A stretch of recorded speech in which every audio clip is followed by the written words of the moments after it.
yang gue bisa sampaikan adalah buat yang masih skeptis atau ragu ya belajar AI, saran gue adalah belajar dari sekarang. Terutama kalau lu merasa fundamental lu udah kuat ya.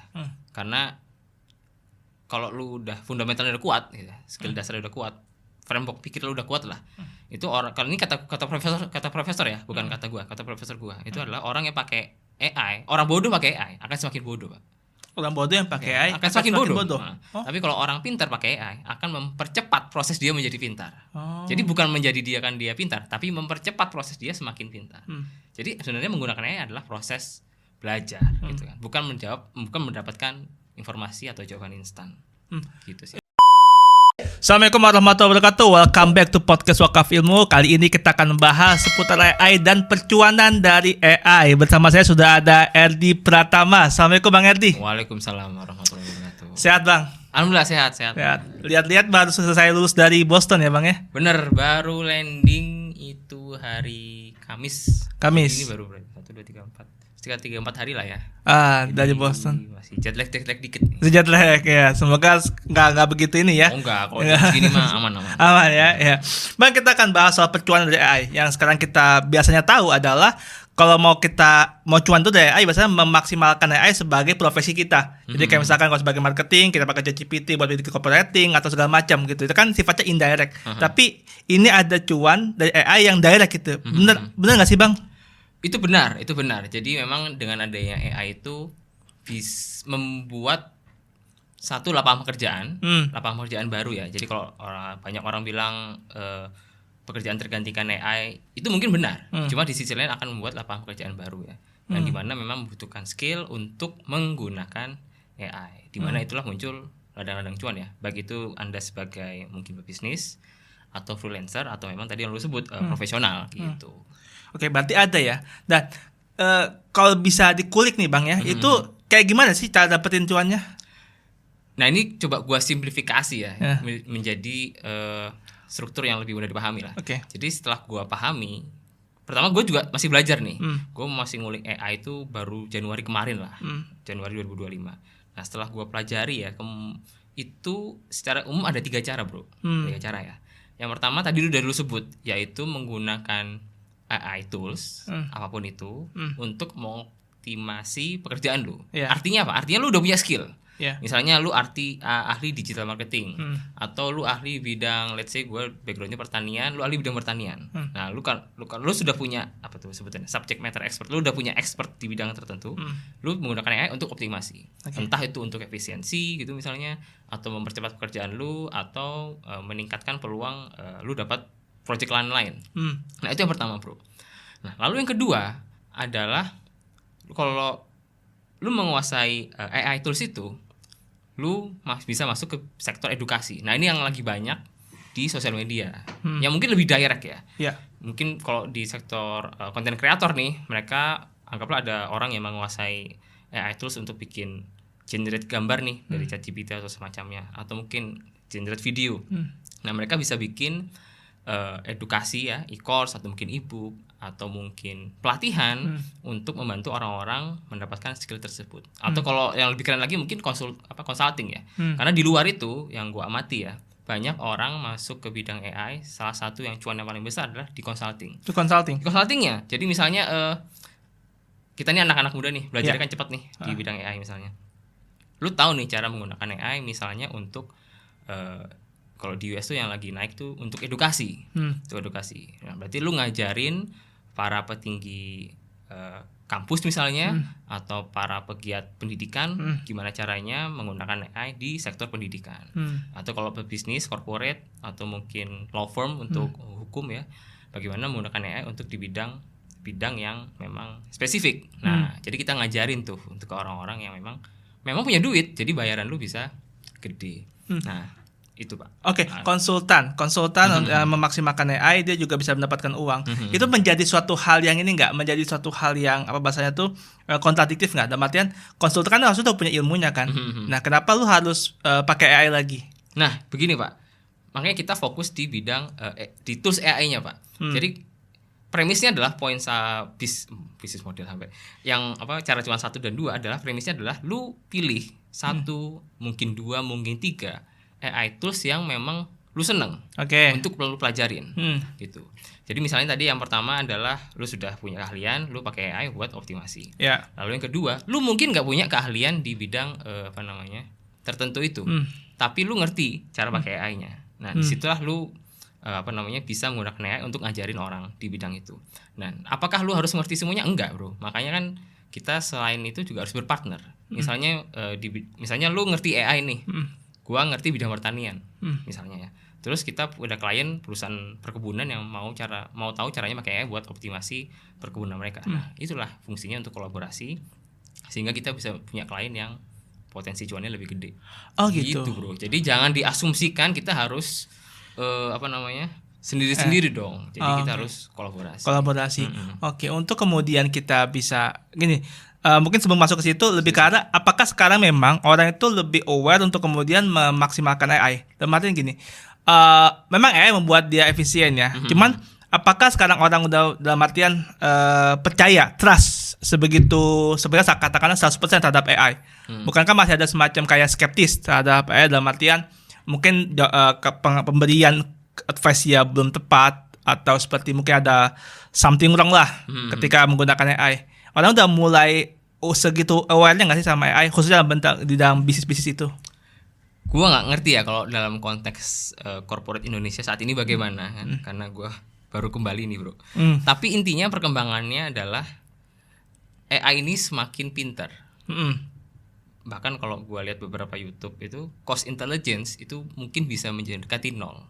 Gitu. Jadi kan kalau yang terbaru sekarang OpenAI lagi bangun Stargate Project ya, data center katanya yang akan terbesar di daerah Texas di US.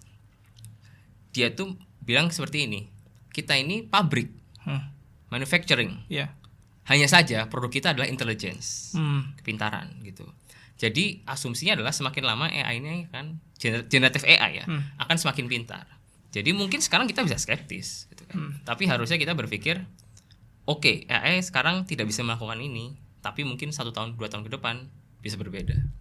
Gitu sih. Jadi kita harus asumsi yang kita tanamkan harus adalah AI semakin pintar dan kita jangan sampai kalah pintar. Makanya kita harus keep learning supaya kita nggak kalah dan nggak tergantikan. Bang. Gitu. Baru-baru ini Google meluncurkan VAO 3. Nah itu tadi itu benar. Itu yang gila itu orang lagi heboh-heboh banget VAO 3 dan sebagainya sehingga orang bisa dengan mudah membuat video hanya sekedar prompting. Jujur gue belum nyoba. Tapi gue lihat hasil-hasilan tuh gila-gila banget. Bener. Nah, apa yang bisa lu lihat dari fenomena VAO 3 ini, Bang? Fenomena ya? Iya. Gue kemarin tuh nggak kemarin sih. Waktu Sora muncul di OpenAI ya, di ChatGPT. Itu gue pakai dan gue akui gue nggak bisa, sulit. Dan hasilnya pun ketika muncul tadi kata lu bilang nggak maksimal ya. Bukan nggak maksimal ya. Ya memang seperti itulah kemampuannya pada saat itu. Itu gue nyoba tahun 2024 lah ya. Sekarang 2025 VAO 3 gue belum nyoba gitu kan. Tapi setelah gue lihat hasilnya betul kata lu itu cukup impresif ya. Gitu. Dan kalau menurut gue sih ini masih sangat eksploratif ya. Dan tentunya bagi teman-teman yang di bidang kreatif gue bukan bidang kreatif gitu ya. Tapi teman-teman di bidang kreatif harusnya lebih tahu bagaimana cara manfaatkannya. Pasti ada dua nanti. Ada yang enggak skeptis gitu ya. Defend dia defensif. Ada yang coba menerima. Kalau menurut gue yang paling penting adalah lu menerima dan coba bagaimana menggunakan teknologi ini di bidang bidang kreatif gitu kan. Dan terkait dengan yang defensif ada yang menerima itu kan kemarin tuh kasus Ghibli kan menjadi sebuah hal yang jadi perdebatan luar biasa kan. Dalam artian mereka yang kemudian merasa karyanya itu kayak seakan-akan kok dipercepat sama AI, kok kayak nggak ada seninya nih gitu kan. Itu artinya akan selalu ada yang seperti itu gitu ya. Atau apa yang bisa lihat dari fenomena Ghibli waktu itu? Itu ya waktu itu ya. Kalau ini pendapat gue pribadi ya. Ini kan ruang eksploratif. Jadi perbedaan pendapat di bidang ini hal yang biasa. Ini apalagi ini teknologi baru. Nah, jadi kan pada ini adalah menurut gue pertarungan nilai nih. Nilai. Proses lebih penting daripada hasil atau hasil lebih penting daripada proses. Pada saat itu gue berada di kubu yang kan gue bisnis ya. Hasil lebih penting daripada proses. Jadi AI mampu mempercepat proses kreatif yang harusnya mungkin biayanya tinggi atau membutuhkan waktu lama dengan lebih cepat gitu ya. Dan itu pun sudah gue terapkan sendiri di produk gue kan, gue punya produk nih. Iya. Namanya Hemat AI. Awalnya tuh kita mau hire desainer bro. Mungkin kita perlu bayar 3-15 juta tergantung mau bikin aset apa, desainnya seperti apa. Akhirnya kita putuskan, gue sama partner gue bilang kita coba pakai AI deh. Akhirnya full, kalau lu coba sekarang cek hemat.ai itu full desainnya pakai AI. Oh gitu. Asal lu pakai promnya benar, lu bisa ngasilin desain yang seperti itu.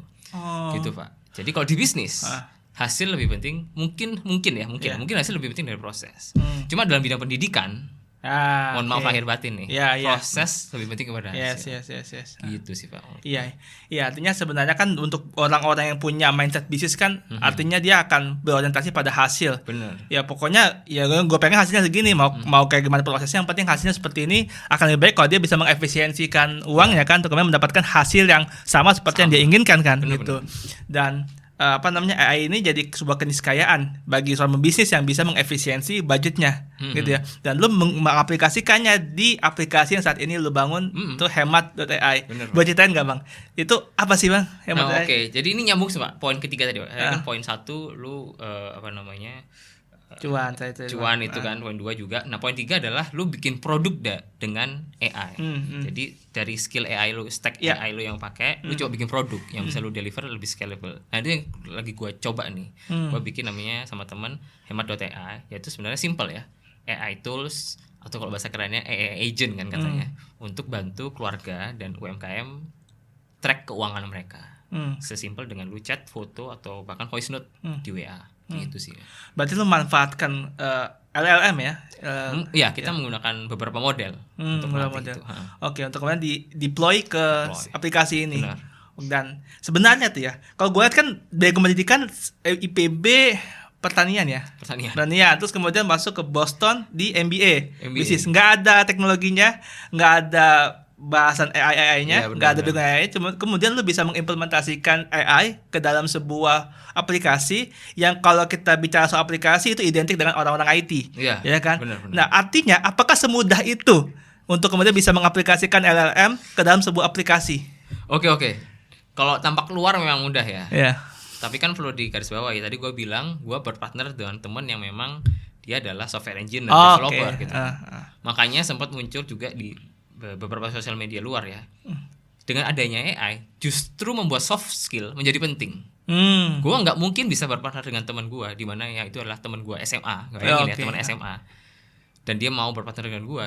Kalau gue nggak punya soft skill menjaga pertemanan, making connection, relationship gitu kan, dan meaningful, dan akhirnya bisa menjadi sebuah project yang menghasilkan cuan. Jadi justru dengan AI, ketika ketika banyak ilmu technical bisa digantikan oleh AI, soft skill, human connection itu semakin tiba-tiba jadi semakin penting Pak. Iya kan. Menarik, ya? Ya karena hard skillnya udah ke capture sama AI, kemudian yang tinggal perlu kita improve lagi adalah soft skillnya ya. Justru itu Pak, justru human ini yang jadi tiba-tiba shiftingnya berubah ke sana lagi gitu. Balik lagi ke soft skill. Dan lu kerja sama ini sebelum lu bikin konten atau setelah bikin konten baru kepikiran bikin jenis hemat AI? Nah ini yang menarik Pak. Jadi waktu itu gue baru bikin konten tuh seminggu. Teman gue lihat, langsung teman gue chat gue. Yaudah, lu bikin konten, gue develop produknya. Gitu. Oke. Jadi hampir paralel ya, paralel.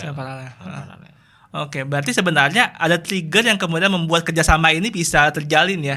Karena lu bikin konten yang terkait dengan AI, kemudian temen lu merasa ini bagus nih buat kemudian dilanjutkan nih.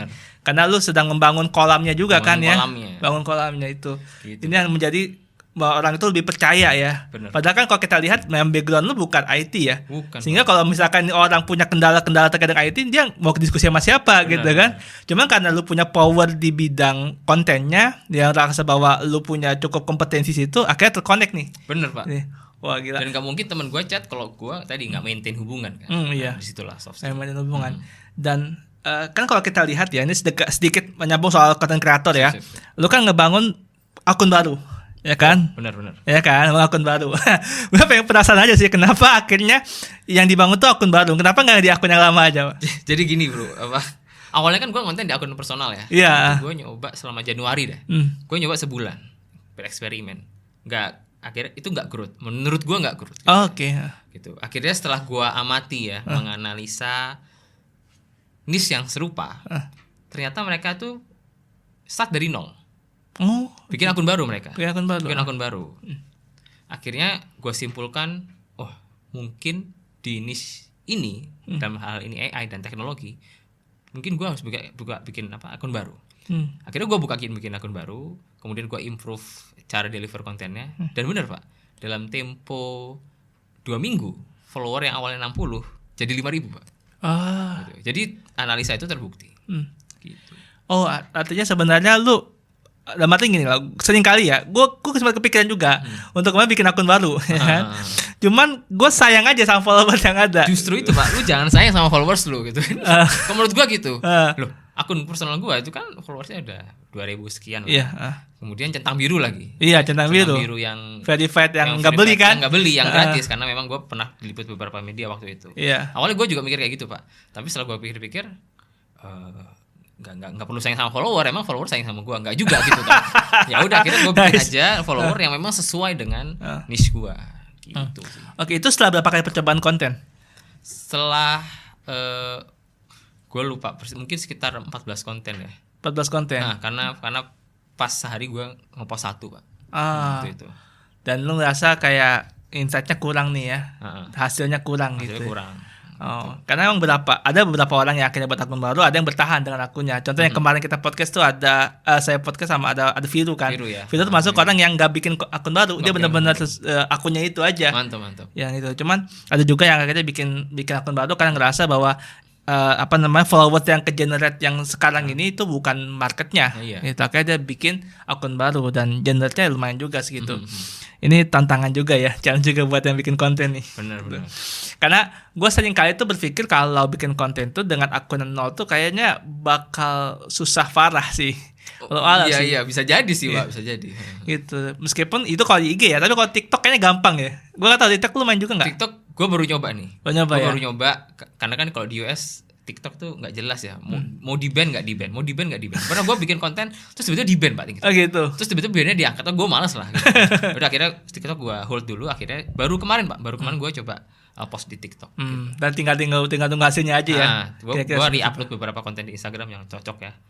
Baru ntar kita tunggu hasilnya. Iya, luar biasa. Dan sekarang sedang bekerja sama dengan beberapa brand nih, gue lihat nih. Wah, iya benar. Alhamdulillah ada beberapa brand yang approach dan sudah jalan di bulan Mei ini. Sudah jalan. Nah, ini juga jadi satu hal yang menarik ya, bahwa sebenarnya brand saat ini tuh nggak sekedar ngelihat followers yang besar ya. Bahkan followers yang mungkin 10 ribuan ke atas sudah mulai dilirik ya. Benar. Brandnya. Bahkan brand yang gue bilang tuh brand yang besar banget ya. Itu di Indo tuh termasuk yang besar lah. Pionir lah ya. Pionir juga ya untuk sebuah produk keuangan gitu kan. Ini luar biasa. Dan itu setelah berapa lama konten Bang? Mereka approach tuh kalau approach-nya ya itu bulan April. Bulan April approach-nya. Bulan April. Untuk project bulan Mei. Gitu berarti kan Februari Maret setelah 2 bulan. Setelah 2 bulan. Februari Maret April mereka approach untuk project bulan Mei. Ya, jadi sekitar 2 bulan. Iya, lu bikin konten tuh kapan berarti? Januari gue bikin di personal. Enggak, gue stop. 2025. Februari gue baru bikin akun baru. Gitu. Februari buat bikin akun baru. Dan sekarang udah Mei ya? Mei. Sekarang 17,5 Pak. Ini cepet banget. Termasuk yang cepat ya untuk Instagram ya. Kalau TikTok ya mungkin viral dikit bisa banyak followers ya. Tapi kalau untuk Instagram kan kadang sulit ya. Mau viral sekalipun viral, yang gue lihat ya banyak yang viral tapi ketika lihat followersnya nggak convert banyak gitu. Beberapa kali gue lihat kayak gitu juga. Iya kan gitu. Kecuali kalau TikTok kayak lebih mudah gitu. Tapi kalau ini tantangan banget, dan gue mungkin karena niche yang memang ini banget ya, nge-trigger orang buat follow gitu ya, cuan dari AI gitu lo kan, yang hooknya lo kasih dolar lah, dapetin dolar dari AI. Gue gitu. gak nyangka sih. Iya, dan wah itu banyak banget. Ada semacam ini nggak Bang? Testimoni nggak orang-orang yang kemudian setelah lihat konten lo berhasil dapat cuan Bang dari AI Bang? Gue belum mendalami ya, karena kan gue DM itu pakai automation nih. Iya, pakai itu ya, aplikasi itu ya.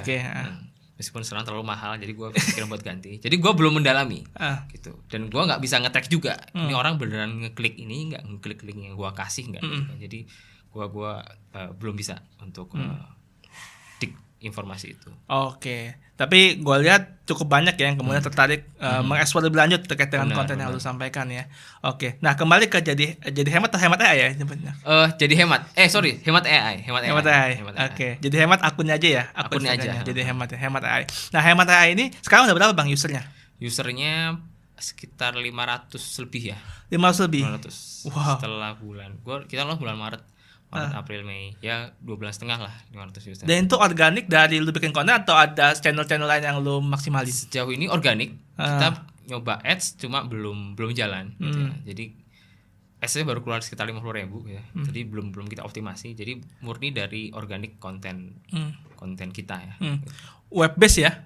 Web base dan bisa nempel ke Telegram atau WA lu. Iya. Dengan budget kalau nggak salah waktu itu berapa ratus ribu ya, 500 ribu ya? Oh enggak. Ya? Sekarang 49.000 sama 99.000. 99.000. Pun ketika lo check out nanti ada beberapa diskon tambahan, sehingga tenang aja. Gitu. Oke. Dan yang menarik bisa langsung ke ini ya, kontak ke WhatsApp ya? Benar. Jadi kita tinggal ngetik aja di WhatsApp terkait dengan belanja kita. Itu bahkan foto stroke juga bisa ya. Foto stroke mau tulisan tangan gitu ya. Misalnya kita punya toko terus catatnya pakai tangan, satu halaman full, lu foto aja ntar catat semua. Nanti di situ bakal ada reportnya ya. Ada reportnya nanti. Di web ada reportnya. Kan seringkali yang biasanya orang lakukan di spreadsheet, di Excel ya kan, masukin, buka laptop dulu, masukin gitu ya. Gue sekarang juga cobanya nyatetnya di WhatsApp. Meskipun pada akhirnya dari WhatsApp gue masukin spreadsheet lagi sih, Excel lagi sih. Itu sebenarnya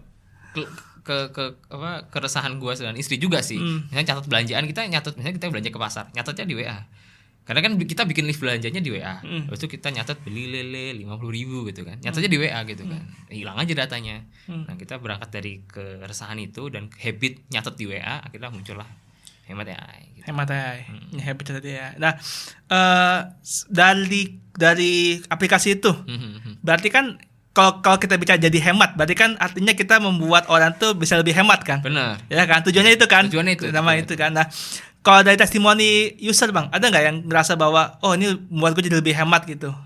Iya, jadi user kita tuh ada 2 lah segmennya. Satu MKM, sama satunya keluarga.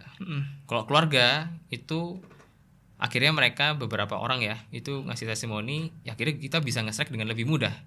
Karena apa sih? Karena mereka bisa nge-track antara keuangan suami dan istri. Jadi uang belanja itu kemana, suami beli apa, istri beli apa, itu bisa ke-track semua. Jadi karena lu bikin grup WA, lu bisa invite suami ataupun istri atau mungkin anak gitu ya. Lu invite. Jadi semua satu keluarga itu kalau ada yang tutup-tutupan urusan keuangan, nah disinilah tempatnya. Kita buka-bukaan urusan keuangan sehingga keluarga bisa lebih harmonis gitu kan. Jadi bisa hemat, siapa tahu bisa naik haji. Amin. Amin. Itu kalau keluarga. Nah, kalau MKM itu terutama di bisnis yang ini ya, bersinggungan dengan lapangan ya. Misalnya kalau yang sering itu adalah bisnis F&B. F&B itu misalnya dia nyuruh staffnya buat belanja. Gula kurang nih, garam kurang, atau misalnya bubuk coklatnya kurang misalnya. Akhirnya dia harus belanja ke pasar. Ya. Itu. Belanja ke pasar dapat struk kertas. Hilang di jalan. Iya. Itu kan alasannya hilang, lupa kecatat, akhirnya enggak sinkron sama stok dan lain-lain. Boncos, akhirnya beli lagi. Nah, disitulah atau duitnya nauzubillah misalnya dibuat jajan lah sama staffnya. Nah, dengan adanya hemat AI, itu staff nggak ada alasan lagi buat lupa catat atau struknya hilang atau gimana, atau HP-nya kentang nih, HP gua kentang nggak bisa nyatet di Excel gitu kan, nggak ada alasan lagi, lu tinggal foto kok sekarang pakai WA lu, HP lu kayak gimana juga ada WA-nya sekarang kan, kayak gitu sih kalau di sektor UMKM ya. Oke. Karena emang satu problem adalah pencatatan. Pencatatan uang kan jadi hal yang menjadi problem lah, dalam artian kita seringkali merasa bahwa uang tuh gampang banget habis, dan kita nggak bisa tahu habis dari mana. Ya, orang udah mulai catat. Gue termasuk orang yang sedang berusaha untuk membiasakan mencatat keuangan, meskipun emang kadang-kala lupa juga, gitu ya. Karena itu tadi ada flow yang harus dilakukan, dari mulai nyatet di HP, nanti buka laptop, masukin spreadsheet, terus masukin kategorinya lagi, sampai akhirnya agak pusing gitu ya. Cuman dengan hemat AI tadi dia bisa langsung mempercepat ya proses itu ya, nge-shortcut lah ya. Dan di kategorinya langsung diatur sama AI-nya. Langsung diatur. Oh, berarti kita nggak ngatur lagi. Dia udah bisa. Lu tinggal set aja pilihan kategori lu set. Ntar misalnya lu ngetik foto misalnya beli kopi ya. Itu dia langsung masukin ke kategori misalnya jajan atau kategori minuman. Dia langsung otomatis masukin. Dia tahu. Oh gitu. Nah, dia tahu. Oh berarti gue nggak perlu masukin kategori lagi. Kategori di awal, awal. Lu setting awal aja. Setting awal. Bisa ada 10 kategori nih. Transportasi, makan, minum, hiburan, olahraga gitu kan. Nanti misalnya olahraga misalnya Dendi kemarin gue main golf nih habis 2 juta. Nah, itu langsung dia tahu. Golf itu masuk olahraga gitu. Termasuk voice note juga bisa ya? Voice note juga bisa. Oke, berarti foto, teks, voice note, semuanya bisa ya. Bisa. Oke, dan itu prosesnya itu nanti ada report. Reportnya itu bakal ada semacam advice atau sekedarnya doang? Atau report aja, statistik? Kalau sekarang masih statistik aja. Jadi kamu boncos berapa atau lu hemat berapa gitu kan. Dan itu kembali bisa di-download Excel. Bisa download. Jadi misalnya lu bisnis butuh analisa lebih lanjut nih. Mungkin untuk laporan pajak dan lain-lain, lu bisa download itu. Jadi bisa ke format Excel. Bisa sekaligus ngasih saran investasi gitu ya? Belum. Tapi memang ada beberapa advice untuk improve di fitur itu ya. Cuma belum, nanti kita masih pelan-pelan lah. Karena kan kadang-kadang kita udah catat, udah tahu hasilnya, ada surplusnya, nanti kan mungkin ada semacam advice, surplus segini bisa dipertahankan, diarahkan kemana gitu ya. Mungkin itu bisa banding produk sama lu, Pak. Butuh advice langsung hubungi nomor berikut kan. Itu bisa diobrolin sih. Nah, itu. Oke. Nah, next step apa Bang yang mau lu buat dari Hemat AI? Next step kita akan optimasi dulu ya, menggait user sebanyak-banyaknya. Mungkin dari sisi konten kita naikin lagi, karena kan kemarin gue masih ngurus wisuda dan lain-lain. Kemudian ads kita akan coba juga gitu. Jadi kita sekarang masih memperbanyak basis user. Berapa targetnya, Pak? Targetnya adalah sampai gua dan temen gua bisa haji furoda. Haji Serius. Kita bikin ini niatnya, kita bikin ini supaya insya Allah bisa haji furoda. Udah. Siap. Nanti kan tinggal di convert aja tuh. Misalnya haji furoda berapa sih? 250, 350. 400 nggak sih? 400 sekarang 400, ya? Belum mahal ya? Ya udah, anggap 400. 2 orang sama istri berarti kan 800, 1,6. Let's say 2 lah, 2M. Berarti kan untuk mencapai 2M tinggal kita hitung ke belakang kan berapa user. Nah, itulah target usernya. Goalsnya ibadah haji furoda ya. Oh iya. Emang kalau orang udah value-nya Islami kuat banget. Gitu, Pak. Goalsnya luar biasa. Oke. Amin. Iya, kita doakan ya semoga segera tercapai. Apa target tuh kapan tuh mau dicapai? Kalau doa sih secepatnya. Secepatnya, benar pastilah ya. Gitu kan. Cuma ya mungkin kalau realistis 2029 gitu ya. Waktu Pilpres kita apa namanya? Tapi sampai sekarang bootstrap aja ya? Masih bootstrap. Membuka peluang investor atau mau coba bootstrap terus saja? Kita berangkat dengan mindset bootstrap. Sempat ada beberapa yang mengajak untuk bertemu dengan visi gitu. Cuma belum kan, jadwalnya belum pas juga. Karena gue baru kembali kan. Jadi kita lihat aja lah nanti gitu. Tapi dengan perkembangan yang udah 500 user itu suatu hal yang luar biasa. Apalagi organik kan? Masih organik. Organiknya pun masih belum full effort lah ya, masih setengah-setengah. Dan ini gue nggak tahu sih secara kompetitor seberapa banyak ya. Setahu gue nggak, mungkin untuk pencatatan keuangan udah banyak banget gitu ya. Kita tahu itu banyak. Cuman yang base AI yang seperti ini, ya kalau sekedar pakai GPT dong mungkin bisa aja ya kita ya. Cuman kan untuk kemudian menjadikan itu jadi satu kesatuan. Bener itu, Pak. Itu yang jadi PR kan. Jadi kan kalau kita lihat di sosial media kan banyak share, gue habis bikin chatbot untuk catat keuangan dan lain-lain. Share aja, tapi untuk menjadi deliver produk yang full bisa dipakai dan aman gitu ya, itu hal yang berbeda. Ada aman, berarti bisa dikonsekuensikan bahwa database user tuh nggak akan jebol nih. Harus aman, Pak, benar Pak. Gitu. Jadi kita pastikan database itu aman. Itulah fungsinya adalah software engineer dan developer kan. Dan sekarang baru berdua aja. Kita punya beberapa tim ya, intern Pak. Jadi gue punya 4, temen gue punya 4 intern yang kita bayar di bawah UMR dan disuruh kerja 24 jam. AI maksudnya. Anak intern anak intern AI gitu kan. Iya. Maksud gue AI. Jadi gue punya 4. Gue udah ini termasuk pengusaha ya sangat-sangat ini ya, diktator ya. Jadi gue punya 4, ChatGPT, Cloud, Perplexity, temen gue punya 4 gitu. Jadi 8 total gitu. Gue udah panik ya follower. Ini gue udah datangin pengusaha juga nih, brutal juga nih. Iya berarti manusianya berdua aja. Sisanya AI yang dibantu semua. Oke Bang, boleh closing statement nggak terkait dengan AI ini? Apa yang bisa lu sampaikan? Yang gue bisa sampaikan adalah buat yang masih skeptis atau ragu ya belajar AI, saran gue adalah belajar dari sekarang. Terutama kalau lu merasa fundamental lu udah kuat ya. Karena kalau lu udah fundamentalnya udah kuat gitu, skill dasarnya udah kuat, framework pikir lu udah kuat lah. Itu orang, kalau ini kata profesor ya, bukan kata gua, kata profesor gua. Itu adalah orang yang pakai AI, orang bodoh pakai AI akan semakin bodoh, Pak. Orang bodoh yang pakai AI akan semakin bodoh. Nah, tapi kalau orang pintar pakai AI akan mempercepat proses dia menjadi pintar. Jadi bukan menjadi dia pintar, tapi mempercepat proses dia semakin pintar. Jadi sebenarnya menggunakan AI adalah proses belajar gitu kan. Bukan mendapatkan informasi atau jawaban instan. Gitu sih. Yang gua pahami kan orang biasa istilahnya orang kaya semakin kaya, orang miskin semakin miskin, gitu kan. Yang menjadikan mereka menjadi gap itu adalah kapitalnya kan. Nah, sekarang ini AI itu bisa menjadi jembatan yang pintar semakin pintar atau yang bodoh semakin bodoh, gitu ya. Artinya tinggal bagaimana sebelum pakai AI kita pastikan dulu kualitas diri kita udah semaksimal itu ya, udah pintar ya. Pendidikan SDM justru menjadi semakin penting karena itu membuat kerangka berpikir kita dulu, barulah dengan AI dibantu untuk menjadi lebih pintar. Ya. Ini artinya teman-teman bahwa AI itu bukan berarti menjadikan kita yang menggunakannya menjadi terlihat bodoh ya. Bahkan kita harus menjadikan diri kita dulu pintar, untuk kemudian AI ini bisa memaksimalkan kepintaran yang kita punya menjadi lebih tajam, lebih oke lah ya, dan bisa lebih dimaksimalkan untuk berbagai macam kegiatan. Kurang lebih seperti itu ya, Bang. Oke, Bang Herdi, makasih banyak atas waktunya, dan teman-teman semua, itulah perbincangan kita terkait dengan AI dan cara menghasilkan cuan dari AI. Terima kasih. Wassalamualaikum warahmatullahi wabarakatuh. See you next podcast. Bye bye.